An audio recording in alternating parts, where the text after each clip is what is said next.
Platon, Aristote et Machiavel utilisaient le terme corruption avant tout pour qualifier la santé morale de la société. De l'Antiquité grecque aux philosophes du XVIIIe siècle, l'expression qualifiait en effet une dégradation des institutions, plus précisément une modification des principes qui constituent les fondements du système politique. Pour Montesquieu, tous les gouvernements sont sujets à corruption. Il est un secret de Polichinelle d'affirmer que la corruption existe en RDC. C'est pratiquement toute la société qui vit avec, si bien même dans les endroits censés être les plus sacrés. Cet état des choses particulièrement paradoxal véhicule angoisse et ronge la trame du cœur. Car au jour d'aujourd'hui, aucune société ne peut se prétendre à l'émergence si elle est gangrénée par la corruption. Dossier du jour.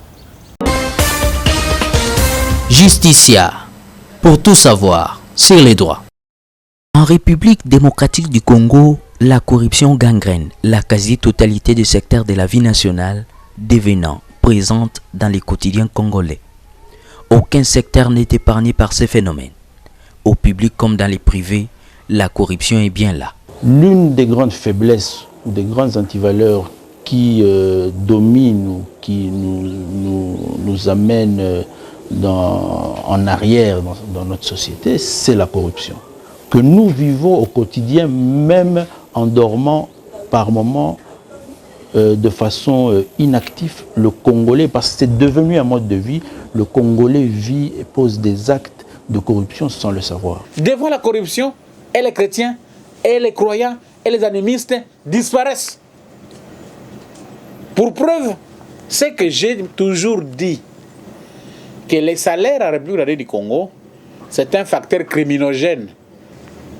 Les salaires au Congo ne mettent pas les Congolais à l'abri de commettre l'infraction. Seulement, chacun est corrompu sous un nom qui lui est approprié. Les Salissi, les Sungi, appui, accompagnement, frais de suivi, c'est ancré dans nous. Selon les études menées par les chercheurs congolais, la corruption existait déjà sous la colonisation et a durablement affecté la période post-coloniale, atteignant un statut de règle absolue sous sa forme étatique pendant la Deuxième République. La corruption en RDC paraît comme un ennemi invisible. Elle est là, bien enracinée dans nos mœurs. Tout le monde les voit, tout le monde les sent également. Mais personne ne les dénonce. C'est pratiquement toute la société qui vit avec.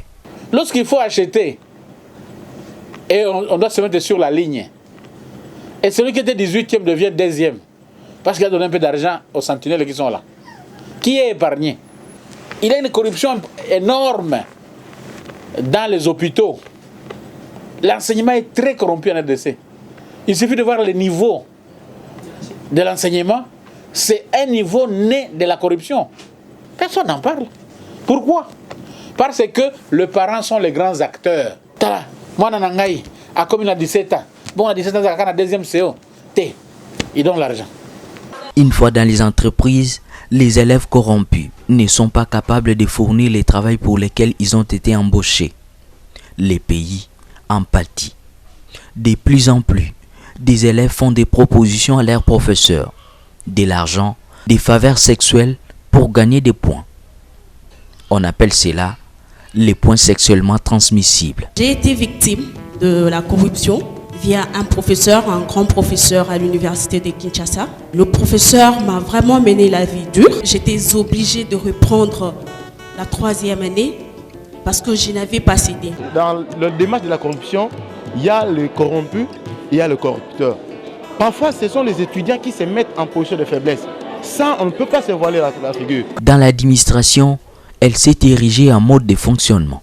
Lorsque un agent public commence à vouloir solliciter du bénéficiaire des services de l'argent, le bénéficiaire des services qui a déjà payé peut-être des frais administratifs officiels devait être étonné.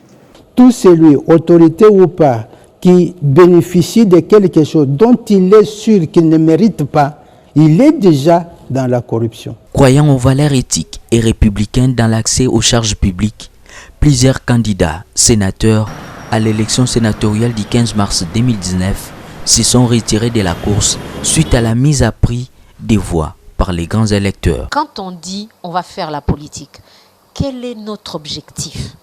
C'est de s'enrichir ou bien de travailler pour ce pays? Je crois que c'est la première des questions qu'on doit se poser tous. Est-ce qu'on aspire dans la politique parce que c'est devenu l'endroit où on peut se remplir les poches? Je pense que c'est là le problème. Un homme politique dans tous les pays du monde, c'est quelqu'un qui doit être au-dessus des intérêts personnels, des intérêts égoïstes. Il doit d'abord s'occuper de l'intérêt du peuple avant de s'occuper de soi-même. Mais dans notre pays, nous avons eu des cas, des preuves où l'homme politique abuse de son propre pouvoir d'homme politique pour pouvoir acquérir des biens ou s'enrichir injustement. C'est de la corruption. À vrai dire, les combats de la corruption passent par les combats de la justice. Et ces combats de la justice, c'est une question de vie ou de mort de notre société. À l'époque, on avait honte de corrompre. Honte d'être corrompu. Mais aujourd'hui, tout le monde corrompt et avec joie. C'est bizarre. Si les gens ne corrompent pas, l'État allait avoir beaucoup d'argent. Et à cause de la corruption, si les gens ne détournaient pas le fonds, tout entrait dans la caisse. Et à côté de ça, si les dirigeants n'étaient pas égoïstes, c'est-à-dire que l'argent entrait, retournait dans les rémunérations, il n'y aurait pas de corruption. Il faut d'abord travailler l'homme, arrêter tout ce qui peut déranger par une justice répressive, n'est-ce pas? Et on arrivera à la fin du combat. La corruption doit être déclarée dans notre pays comme un ennemi contre le peuple congolais. Tout à fait. Un ennemi, au même titre qu'un ennemi qui prendrait des armes pour venir nous attaquer, il faut qu'au niveau du pouvoir, on déclare la corruption comme l'ennemi du peuple congolais. Le terme corrompre signifie pourrir. Au bout d'une corruption, c'est la disparition. Donc, si nous ne luttons pas contre ces fléaux, notre pays risque de disparaître de la carte du monde.